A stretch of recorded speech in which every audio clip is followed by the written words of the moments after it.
Hello viewers, welcome to City Report. Today we are gonna explore state Texas. Let's get started. Texas is a state in the south central region of the United States. It is the second largest US state by both area after Alaska and population after California. Texas shares border with the states of Louisiana to the east, Arkansas to the northeast, Oklahoma to the north, New Mexico to the west, and the Mexican state of Chihuahua, Coahuila, Nuevo Leon, and Tamaulipas to the south and southwest, and has a coastline with the Gulf of Mexico to the southeast. Houston is the most populous city in Texas and the fourth largest in the US, while San Antonio is the second most populous in the state of seventh largest in the US. Dallas-Fort Worth and Greater Houston are the fourth and fifth largest metropolitan statistical area in the country, respectively. Other major cities include Austin, the second most populous state capital in the US, and El Paso. Texas is nicknamed the Lone Star State for its former status as an independent republic and as a reminder of the state's struggle for independence for Mexico. The Lone Star can be found on the Texas state flag and on the Texas state seal. The origin of Texas name is from the word Taisha, which means friends in the Caddo language. The large size of Texas and its location at the intersection of multiple climate zones gives the state highly variable weather. The panhandle of the state has colder winters than North Texas, while the Gulf Coast has mild winters. Texas has wide variation in precipitation patterns. El Paso, on the western end of the state, average 8.7 inches, that is 220 mm of annual rainfall, while parts of southeast Texas average as much as 64 inches, that is 1600 mm per year. Dallas in the north central region averages a more moderate 37 inches, that is 940 mm per year. Texas lies between two major cultural spheres of pre-Columbian North America, the southwestern and the plains area. Archaeologists have found that three major indigenous cultures lived in this territory and reached their developmental peak before the first European contact. These were the Pueblo from the upper Rio Grande region, centered west of Texas, the Mississippian culture, also known as Mound Builders, which extended along the Mississippian River Valley east of Texas, and the civilizations of Mesoamerica centered south of Texas. Influence of Teotihuacan in northern Mexico peaked around AD 500 and declined over the 8th and 10th centuries. Let's talk about top 15 places you must visit in Texas. Number 15. Gruene Hall. Gruene is a former German town in Comal County in the US state of Texas, once a significant cotton-producing community along the Guadalupe River. The town has now shifted its economy to one supported primarily by tourism. Gruene, a German surname pronounced Green, is now a district within the city limits of New Braunfels, and much of it was listed in the National Register of Historic Places on April 21, 1975. The city is known for its German Texan heritage and architecture. German farmers arriving in the mid-1840s became the first European settlers of what is now known as Gruene, Texas. Ernest Gruene, one such German immigrant, arrived in New Braunfels in 1845, but acreage was scarce there. With his two sons, he then purchased land along the Guadalupe River, and he built the first home in Gruene in early patchwork German timber farming house style. Ernest Gruene's second son, Heinrich Henry D. Gruene, built his own house, Gruene Family Home, and planted cotton. As cotton was a top crop, it lured up to 30 families to Henry D's land. In addition to his Victorian-style home, Gruene Mansion in Henry D was responsible for several buildings in various styles, many still standing: Victorian cottage, a large brick home, and for his farm foreman, a farmhouse, Gruene House. In 1878, Gruene opened a mercantile store to serve the several dozen or so families sharecropping on his land. Originally known as Goodwin, the town benefited by its location along the stagecoach route between Austin and San Antonio. The store thrived for many years and stimulated local commercial growth. A cotton gin, now grits mill, river restaurant and bar, powered by the Guadalupe River, was added soon after. Gruene Hall, which opened in 1878, is one of the oldest dance halls in Texas. The Thornhill School and 3 large cotton gins soon followed. By the time the International Great Northern Railroad was built across Comal County in the 1880s, the small community was bustling with commercial and farming activity and officially took the name Gruene after its founding father and most prominent citizen. Number 14. Huston's Museum District. The Huston Museum District is an association of 19 museums, galleries, cultural centers, and community organizations located in Huston, Texas, dedicated to promoting art, science, history, and culture. The Huston Museum District currently includes 19 museums that recorded a collective attendance of over 8.7 million visitors a year. All of the museums offer free times or days, and 11 of the museums are free all the time. Thursdays, the museum district gets particularly crowded because of museum free days. On the Thursdays, the Huston Museum of the Natural Science is free after 2 p.m. The Children's Museum of Huston is free after 5 p.m. The Health Museum is free from 2 to 7, and the Museum of Fine Arts, Huston, is free all day. Huston's Museum District is walkable and bikeable. Sidewalks are wide and well maintained, and attractions and restaurants are situated near each other. The district is bordered roughly by Texas State Highway 288, Herman Park, US Route 59, and the Texas Medical Center. The Museum District Civic Association compared the area to Georgetown in Washington, D.C. and to the French Quarter of the New Orleans. The Museum District is served by 4 stops on the Metro Rail, one specifically named for it, and is easily accessible from I-69 US 59, State Highway 288, and Main Street across from the main entrance to Rice University. The late 1970s, the area currently including the Huston Museum District had fallen into disrepair, badly needing attention from local, county, and state governments to improve roads and beautify the area, then unsafe for pedestrian traffic and cyclists.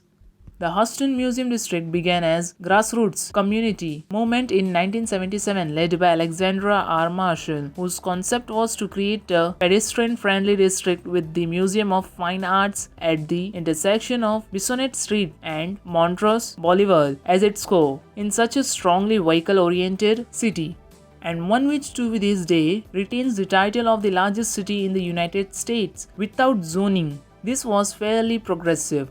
The Museum District Development Association of Huston proposed a multi-phase plan to beautify and make more pedestrian-friendly the area located between Allen Parkway, Buffalo Bayou, and Herman Park. It took advantage of the opportunity to create in Huston an area of vital urban importance, similar to the French Quarter in New Orleans, Saint-Germain in Paris, and Georgetown in the Washington, D.C. Since its creation, the numerous efforts of the Huston Museum District organization have included community improvement projects, tree planting, sidewalk planning, construction and expansion, esplanade design, development and beautification, establishment of public transport to and from the area, police support and various cultural events. The Montrose Association, the Museum Area Municipal Association, the South Main Civic Association, the Cultural Arts Center of Huston, and TALA, Texas Accountants and Lawyers for the Arts, all played a part in the development and subsequent success in the creation of the Huston Museum District.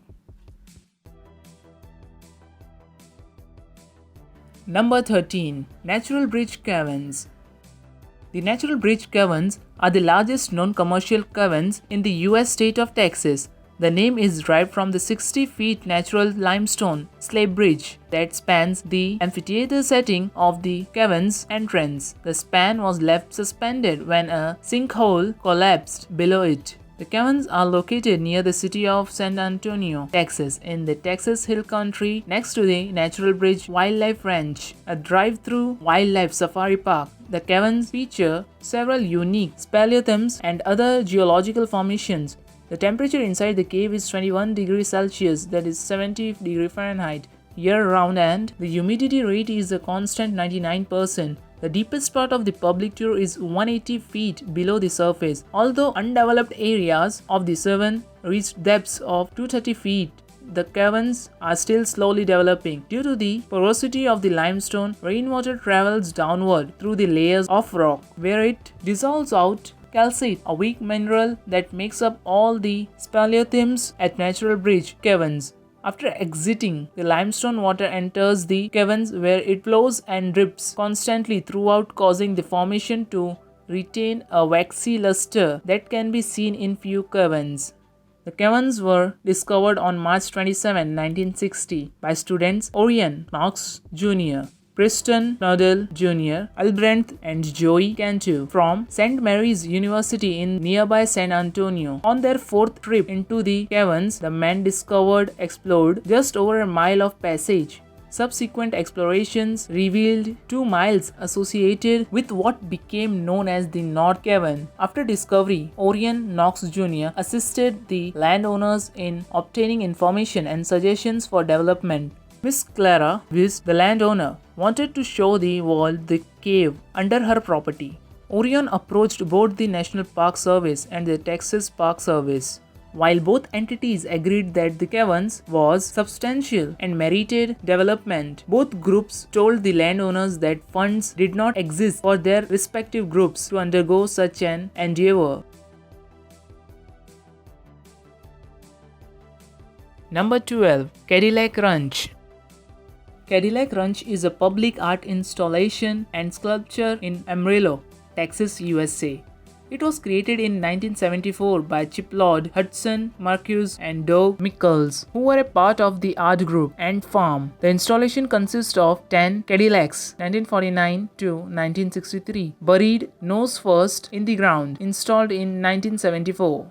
The cars were either older running, used or junk cars, together spanning the successive generations of the car line and the defining evolution of their tail fins. Chip Lord and Doug Mickels were architects. Marcus was an art student at Tulane University in New Orleans, Louisiana. According to Chip Lord, Ant Farm was founded as an alternative architectural practice, kind of an experiment in an attempt to subvert normal corporate ways of doing architecture. Cadillac Ranch is one of the West Texas' most iconic sites. Standing in a line, nose first into the ground, it might seem like an odd attraction, but visitors come here in large numbers, not only to see and photograph this colorful spectacle, they also come here to leave their mark, at least for a short while. The artwork on the vehicles is an ever-changing canvas, with almost everyone adding their own creative mark to the Cadillacs. You are welcome to spray paint your own design. The layers of paint on these cars are hard to determine, but outside the gate, vendors sell paint chips from the cars in jewelry settings.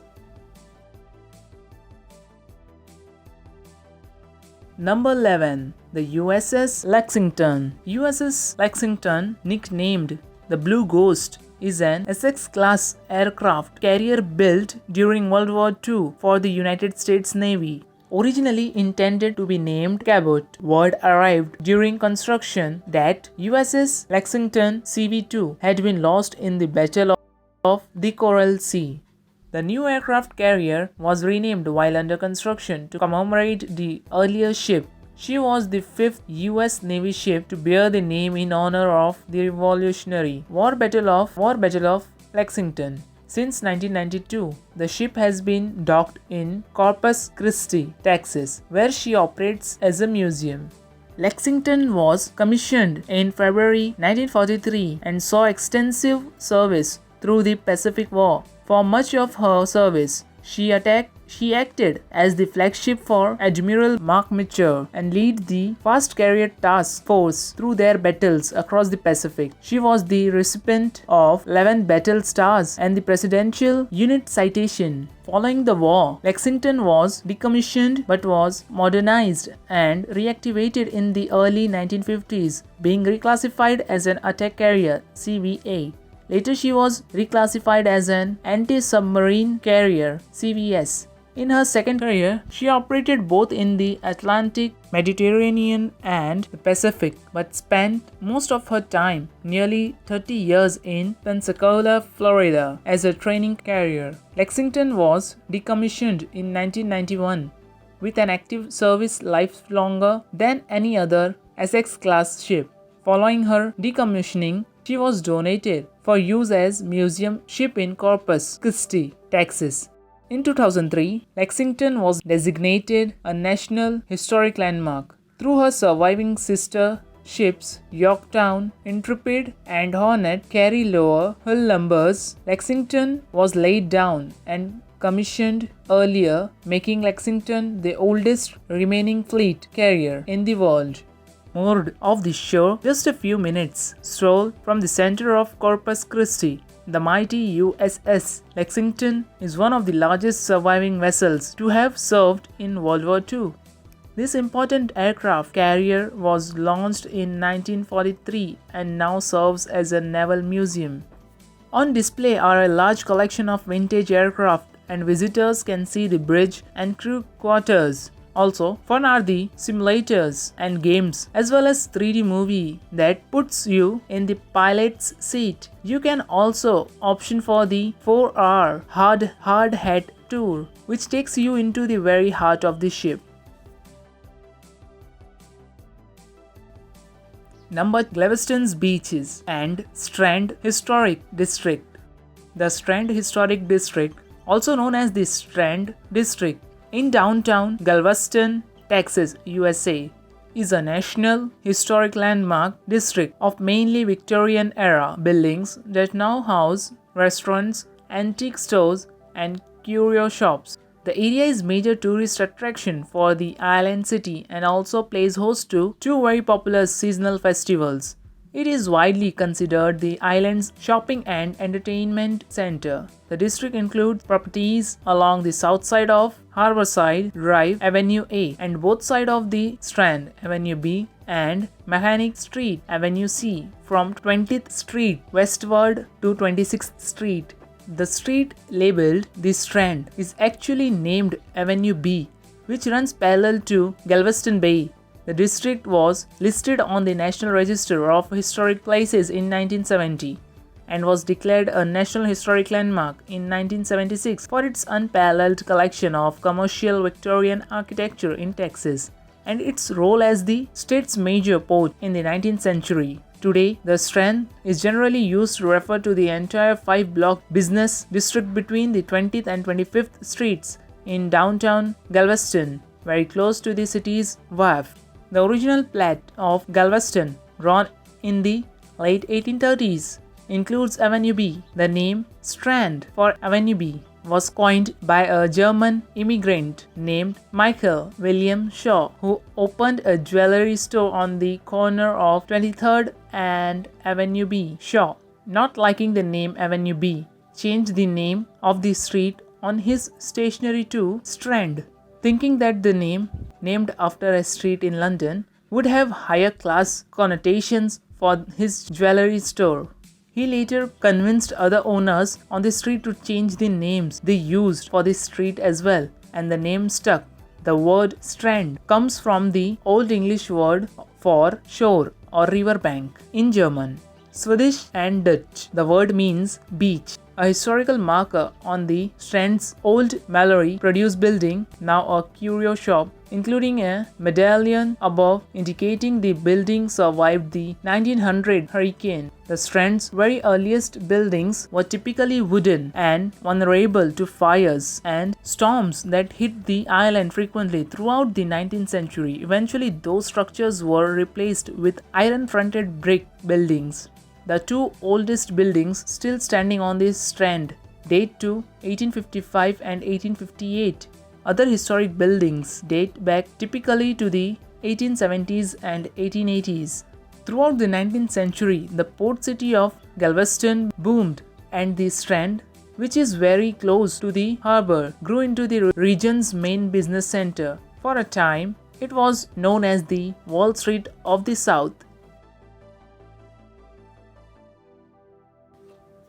Number 9. The Fort Worth Stockyards. The Fort Worth Stockyards is a historic district that is located in Fort Worth, Texas, north of the Central Business District. A 98-acre portion encompassing much of the district was listed on the National Register of Historic Places as Fort Worth Stockyards Historic District in 1976. It holds a former livestock market which operated under various owners from 1866. The arrival of railroads in 1876 made the area a very important livestock center. Fort Worth Union Stockyards opened for business on January 19, 1890, covering 206 acres. On February 7, the Fort Worth Dressed Meat and Packing Company was founded. This facility was operated without profit until purchased by G.W. Simpson of Boston. In an effort to produce revenue, they reached out to the Swift and Armour companies to establish packing houses. By 1886, 4 stockyards had been built near the railroads. Boston capitalist Greenleaf W. Simpson, with a half-dozen Boston and Chicago associates, incorporated the Fort Worth Stockyards Company on March 23, 1893, and purchased the Union Stockyards and the Fort Worth Packing Company. The stockyards experienced early success. By 1907, the stockyards sold 1 million cattle per year. The stockyards was an organized place where cattle, sheep, and hogs could be bought, sold, and slaughtered. Fort Worth remained an important part of the cattle industry until the 1950s. Business suffered due to livestock auctions held closer to where the livestock were originally produced.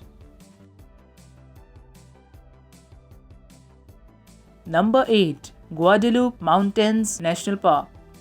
Guadalupe Mountains National Park is an American national park in the Guadalupe Mountains, east of El Paso, Texas.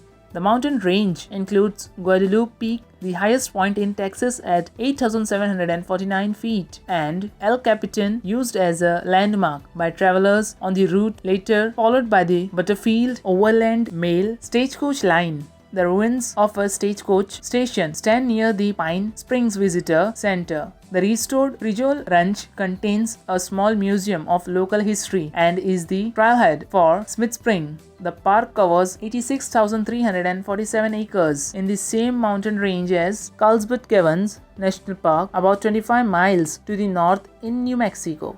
The Guadalupe Peak Trail winds through Pinyon, Pine, and Goles Fir forests, ascends over 3,000 feet to the summit of Guadalupe Peak with views of El Capitan and the Chihuahuan Desert. The McKittrick Canyon Trail leads to a stone cabin built in the early 1930s as the vacation home of the Wallach Pratt, a petroleum geologist who donated the land. Dog Canyon, on the northern park boundary at the Texas-New Mexico state line, is accessed via Carlsbad, New Mexico or Del City, Texas. Camping is available at the Pine Springs Campground and at Dog Canyon.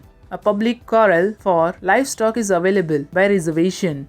The Guadalupe Mountains give their name to Guadalupian series in the Permian period. The International Commission on Stratigraphy estimates the mountain ranges age at 272 to 260 May.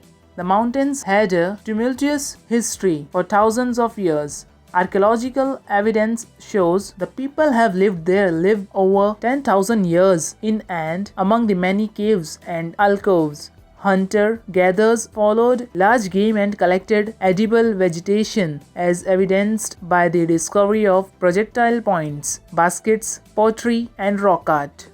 The Guadalupe Mountains reach their highest point at Guadalupe Peak, the highest point in Texas, with an elevation of 8,751 feet. The range lies southeast of the Sacramento Mountains and east of the Brokoff Mountains. The mountain range extends north-northwest and northeast from Guadalupe Peak in Texas into New Mexico. The northeastern extension ends about 10 miles southwest of Carlsbad near White City and Carlsbad Caverns National Park. The southwest tip ends with El Capitan about 90 miles east of El Paso. The mountains rise more than 3,000 feet above the arid floor of the Chihuahuan Desert. The Guadalupe Mountains are surrounded by the South Plains to the east and north, Delaware Mountains to the south, and Sacramento Mountains to the west. Number 7. The Sixth Floor Museum. The Sixth Floor Museum at Dealey Plaza is a museum located on the 6th floor of the Dallas County Administration Building, formerly the Texas Schoolbook Depository, in downtown Dallas, Texas, overlooking Dealey Plaza at the intersection of Elm and Huston Streets. The museum examines the life, times, death, and legacy of United States President John F. Kennedy and is located at the very spot from which Lee Harvey Oswald shot and killed the president on November 22, 1963. 30 minutes after the shooting, Kennedy died at Parkland Memorial Hospital. The museum's exhibition area uses historic films, photographs, artifacts, and interpretive displays to document the events of the assassination, the reports by government investigation that followed, and the historical legacy of the tragedy. The museum is self-sufficient in funding, relying solely on donations and ticket sales. It rents the space from the County of Dallas. The museum was founded by the Dallas County Historical Foundation. It opened on President's Day, February 20, 1989. A museum webcam features a live view from the sniper's post. It is not meant to glorify the shooting in any way.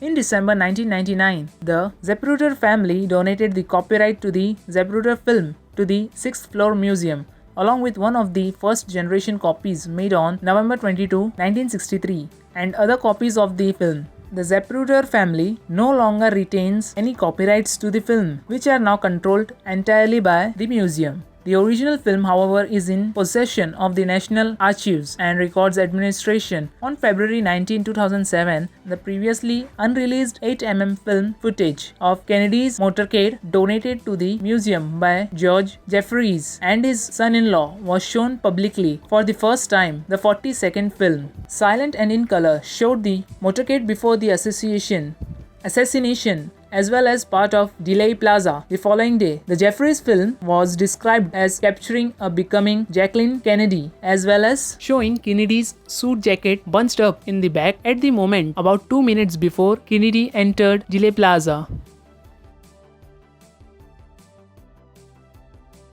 Number 6. The Texas State Capitol in Austin. The Texas State Capitol is the Capitol building and seat of government of American state of Texas, located in downtown Austin, Texas. The structure houses the offices and chambers of the Texas legislature and of the governor of Texas. Designed in 1881 by architect Elijah E. Mears, it was constructed from 1882 to 1888 under the direction of civil engineer Reuben Lindsay Walker. A $75 million underground extension was completed in 1993. The building was added to the National Register of Historic Places in 1970 and organized as a National Historic Landmark in 1986. The Texas State Capitol is 302.64 feet tall, making it the 6th tallest state capitol and one of the several taller than the United States Capitol in Washington, D.C. The Capitol was ranked 92nd in the 2007 America's Favorite Architecture poll commissioned by the American Institute of Architects. Construction of the Italian Renaissance Revival style Capitol was funded by an article of the state constitution adopted on February 15, 1876, which authorized the sale of public lands for the purpose. In one of the largest barter transactions of recorded history, the builders of the Capitol, John V. Farwell and Charles B. Farwell, known as Capitol Syndicate, were paid with more than 3 million acres of public land in the Texas Panhandle. This tract later became the largest cattle ranch in the world, the XIT Ranch. The value of the land, combined with expenses, added to a total cost of $3.7 million. For the original building, it was constructed largely by convicts or migrant workers, as many as 1,000 at a time. The building has been renovated several times, with central air conditioning installed in 1955 and the most recent refurbishments completed in 1997. Number 5. Padre Island National Seashore. Padre Island National Seashore is a national seashore located on Padre Island off the coast of South Texas. In contrast to South Padre Island, known for its beaches and vacationing college students, PINS is located on North Padre Island and consists of a long beach where nature is preserved. Most of the park is primitive, but camping is available, and most of the beach is only accessible to four-wheel drive vehicles. All but 4 miles is open to vehicle traffic. PAIS is the fourth designated national seashore in the United States. North Padre Island is the longest undeveloped barrier island in the world. The national seashore is 70 miles long with 65.5 miles of Gulf Beach. PAIS hosts a variety of pristine beach, dune, and tidal flat environments, including the Laguna Madre on its west coast, a famous spot for windsurfing. It is located in parts of Kleberg, Kennedy, and Willacy counties, with Kennedy County having the majority of its land area. Padre Island National Seashore is located on the Padre Island, the largest of the Texas Barrier Island and the world's longest barrier island. The island is located along Texas's southern coast of the Gulf of Mexico and is noted for its white sandy beaches, meaning father in Spanish. It was named after Father Jose Nicolas Belli, who owned the island and served as missionary, priest, and collector of finances for all the churches in the Rio Grande Valley. He also founded the first mission in present-day Cameron County. It is about 113 miles long and 1.8 miles wide. Padre Island is the second largest island by area in the contiguous United States after Long Island in New York on the Atlantic coast. Number 4. Big Bend National Park. Big Bend National Park is an American national park located in West Texas, bordering Mexico. The park has national significance as the largest protected area of Chihuahuan Desert topography and ecology in the United States and was named after a large bend in the Rio Grande Rio Bravo. The park protects more than 1,200 species of plant, more than 450 species of birds, 56 species of reptiles, and 75 species of mammals. Additional park activities include scenic drives, programs led by Big Bend Park Rangers, and straggling. The area has a rich cultural history, from archaeological sites dating back nearly 10,000 years to more recent pioneers, ranchers, and miners. The Chisos Mountains are located in the park and are the only mountain range in the United States to be fully contained within the boundary of a national park. Geological features in the park include sea fossils and dinosaur bones, as well as volcanic dikes. The park encompasses an area of 8,01,163 acres. For more than 1,000 miles, the Rio Grande Rio Bravo forms the boundary between Mexico and the United States, and Big Bend National Park administers approximately 118 miles, that is 190 km, along that boundary. According to the Köppen climate classification system, Big Bend National Park has a hot semi-arid climate. The park exhibits dramatic contrasts and its climate may be characterized as one of extremes. Dry and hot late spring and summer days often exceed 100 degrees Fahrenheit in the lower elevations. Winters are normally mild, but sub-freezing temperatures occasionally occur. Because of the range in altitude from about 1,800 feet along the river to Amory Peak in the Chisos Mountains at 7,832 feet, a wide variation in available moisture and temperature exists throughout the park. These variations contribute to an exceptional diversity in plant and animal habitats. Some species in the park, such as the Chisos oak, are found nowhere else in the United States. The 118 miles of river that form the southern park boundary include the spectacular canyons of Santa Elena, Mariscal, and Baculus. The Rio Grande, which meanders through this portion of the Chihuahuan Desert, has cut deep canyons with nearly vertical walls through 3 uplifts made primarily of limestone. Throughout the open desert areas, the highly productive Rio Grande riparian zone includes numerous plant and animal species and significant cultural resources.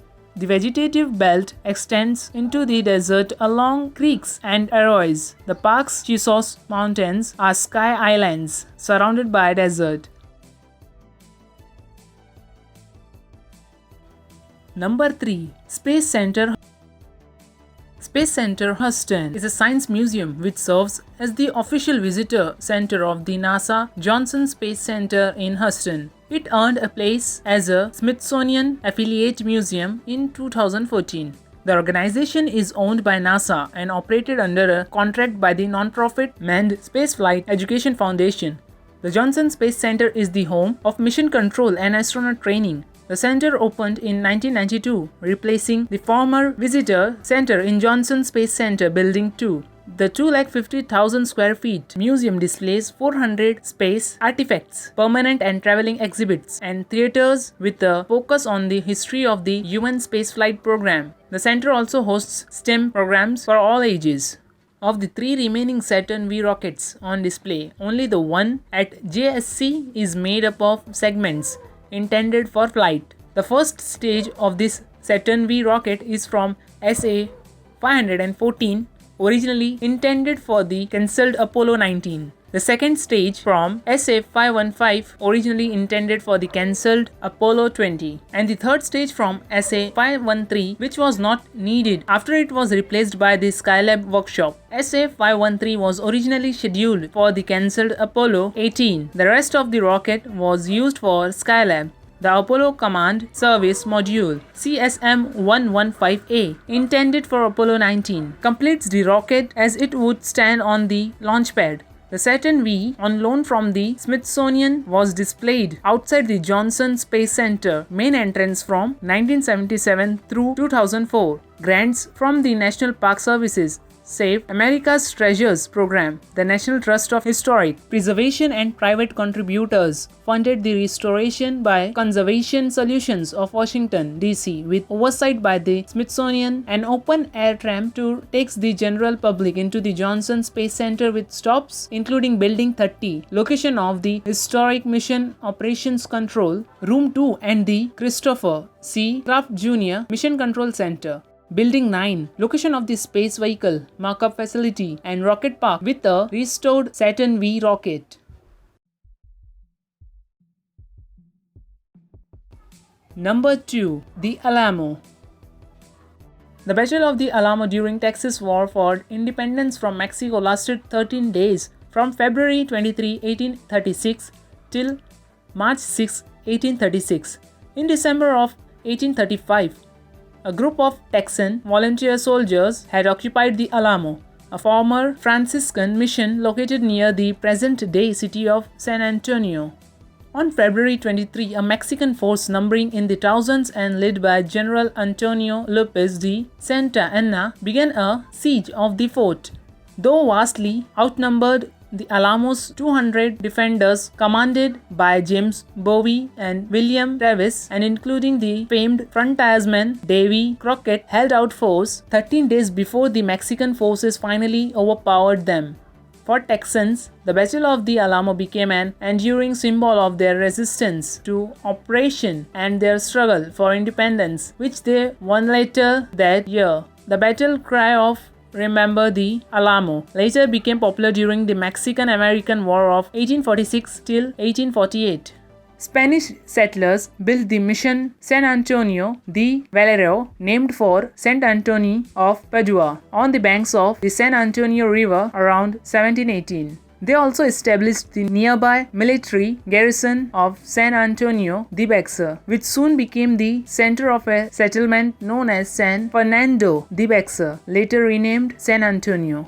The Mission San Antonio de Valero hosted missionaries and their Native American converts for some 70 years until 1793, when Spanish authorized secularized the 5 missions located in San Antonio and distributed their lands among local residents. From March to May, Mexican forces once again occupied the Alamo. For the Texans, the Battle of the Alamo became a symbol of heroic resistance and a rallying cry in their struggle for independence. On April 21, 1836, Sam Houston and some 800 Texans defeated Santa Anna's Mexican force of 1,500 men at San Jacinto, near the site of present-day Houston. Shouting "Remember the Alamo" as they attacked, The victory ensured the success of Texan independence. Santa Anna, who had been taken prisoner, came to terms with Houston to end the war. In May, Mexican troops in San Antonio were ordered to withdraw and to demolish the Alamos fortifications as they went. Number 1. San Antonio's River Walk. The San Antonio River Walk is a city park and special case pedestrian street in San Antonio, Texas. One level down from the automobile street, the river walk winds loops under bridges as two parallel sidewalks lined with restaurants and shops connecting the major tourist draws from the shops at River Center to the Arneson River Theater to Mirage Island to La Villita to Hemisphere Park to the Tower Life Building to the San Antonio Museum of Art to the Pearl and the city's 5 Spanish colonial missions, which have been named a World Heritage Site, which includes the Alamo.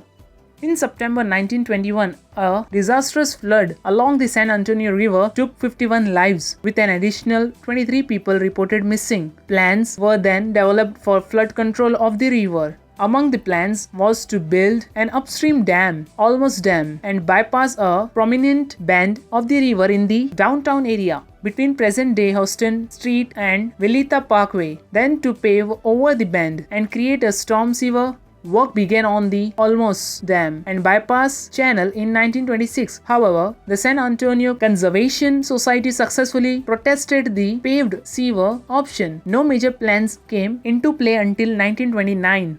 When San Antonio native and architect Robert Hugman submitted his plans for what would become the River Walk. Although many have been involved in development of the site, the leadership of former Mayor Jack White was instrumental in passage of a bond issue that raised funds to empower the 1938 San Antonio River Beautification Project, which began the evolution of the site into the present 2.5-mile long River Walk.